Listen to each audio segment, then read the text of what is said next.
It's impossible to maintain a long-term relationship in 2025. Dating in 2025, particularly for a man in his 30s, presents a unique set of challenges and opportunities. While it may feel impossible at times, understanding the evolving landscape and adapting strategies can significantly improve the experience. The primary advice for a 30-something man who finds dating impossible in 2025 is to shift his perspective from one of impossibility to one of intentionality and self-awareness, focusing on personal growth, clear communication, and adapting to the current dating environment.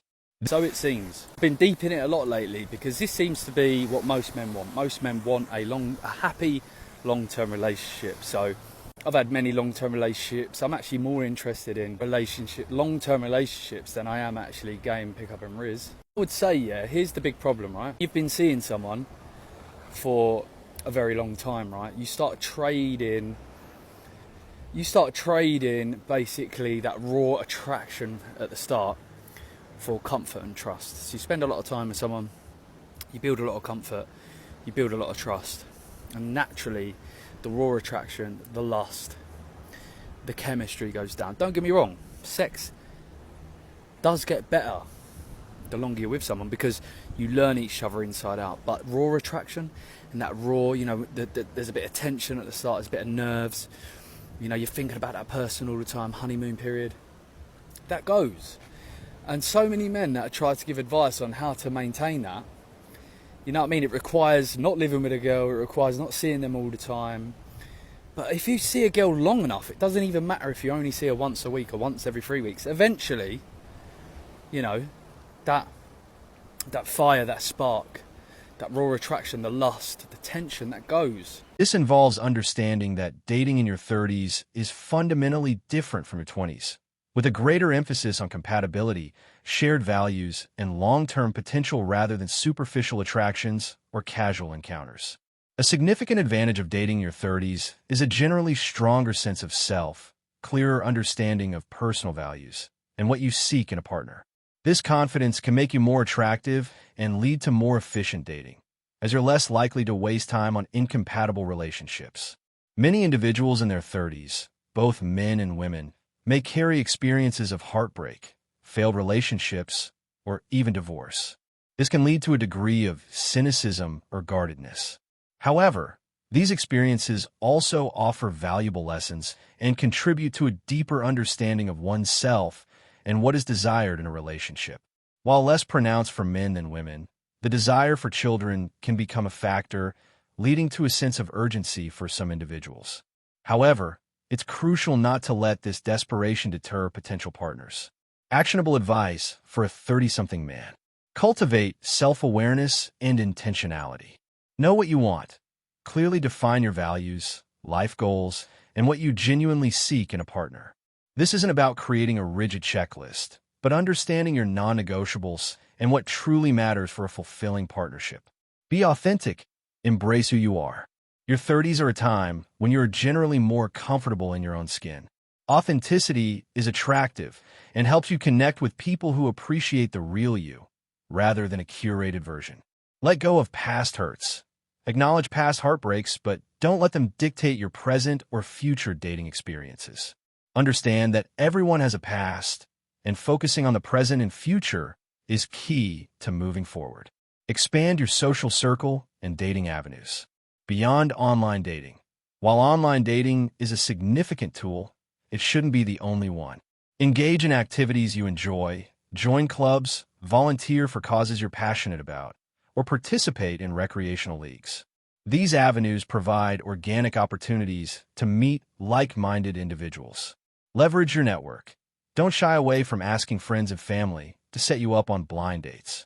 They know you well and might have insights into compatible matches you wouldn't otherwise encounter. Be open to different age ranges. While you might have preferences, consider being open to dating individuals slightly older or younger. Maturity levels and shared life visions often matter more than a precise age difference. And naturally you're going to build comfort and trust. So what do you do? Because once you're in a position with a girl, in a relationship where there's a lot of comfort, there's a lot of trust, you know what I mean? There's not much more of that tension, excitement, all it takes is someone to come along, put it on your girl, whether it's in the DMs or in real life, and that's going to spark that tension, that raw, that lust, that, oh my God, he made me feel a certain way. You're not able to give that girl that long term. And girls are hungry for dopamine, and men. People have got TikTok brain. And very often, they don't value comfort and trust anymore. They call that boring. They call that dead. And all their girl mates say, you're not happy. Go with this guy who makes you happy. But really, that's just, raw attraction and lust. You might start seeing that guy and it don't work out. He turns out to be a bit of a... So, you might regret it, basically. Master communication and vulnerability. Communicate clearly and early. When you are genuinely interested, make it clear through consistent communication and effort. Avoid playing games or sending mixed signals. If someone is truly interested, they will reciprocate. Embrace vulnerability. While it can feel risky, allowing yourself to be vulnerable is essential for building deep, meaningful connections. Putting up a guard prevents genuine intimacy. Address important topics. Don't shy away from discussing significant topics like children, career aspirations, and future plans as the relationship progresses. While not for a first date, these conversations are crucial for assessing long-term compatibility in your 30s. What do you do when inevitably there's a lot of comfort, there's a lot of trust, but you can't bring that spark? You can't maintain that fire. And all it takes is some other guys to come along and make your girl tempted. It's very easy for them to give in to temptation now. Well, first of all, you've got to pick the good blueprint. You've got to pick the right girl. You've got to find a girl who values. You've got to pick a girl. You've got to pick a girl that values comfort and trust, values long-term relationships, who can resist temptation, who's happy from the small things, like a party girl that wants to go out and get on it all the time, who's driven by passion and dopamine and likes the highs and the lows. You know what I mean? She's going to get a bit of temptation and quickly leave. This is assuming you're a man and you're doing all the right things, yeah? Because a lot of this is out of your hands, even if you do everything right. But if you pick the right girl and you do everything right, then your chances are a lot lower of a giga chad coming along. Manage expectations and maintain a positive outlook. Patience is key. Finding the right person takes time. Avoid rushing the process or putting undue pressure on every date to be the one. Focus on enjoying the process of getting to know someone. Don't settle, but don't seek perfection. While you shouldn't settle for someone who doesn't align with your core values, understand that no one is perfect. Be open to accepting a person for who they are, flaws and all, and focus on mutual growth and compromise. Combat cynicism. It's easy to become cynical after negative dating experiences.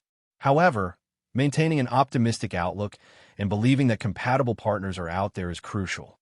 Learn from younger generations' uncanny optimism for love. Prioritize your well-being. Dating should complement your life, not consume it. Continue to nurture your career, friendships, hobbies, and personal interests. A fulfilling individual life makes you a more attractive and well-rounded partner. I'm just taking her, yeah? But that does mean you've got to do everything right and you've got to pick the right girl. This is so hard, and it might mean meeting thousands of girls. I talk about this all the time. I met my girl after being single for almost 3-4 years, and I'd probably got with and dated hundreds of girls. Hundreds. Yeah? And even if you do everything right and you're with a girl that values the comfort and trust and can go without the passion that she's missing out on, you know what I mean? Even then, it might still not work out. It's 2025. By adopting these strategies, a 30-something man can navigate the dating world of 2025 with greater success and find a fulfilling relationship.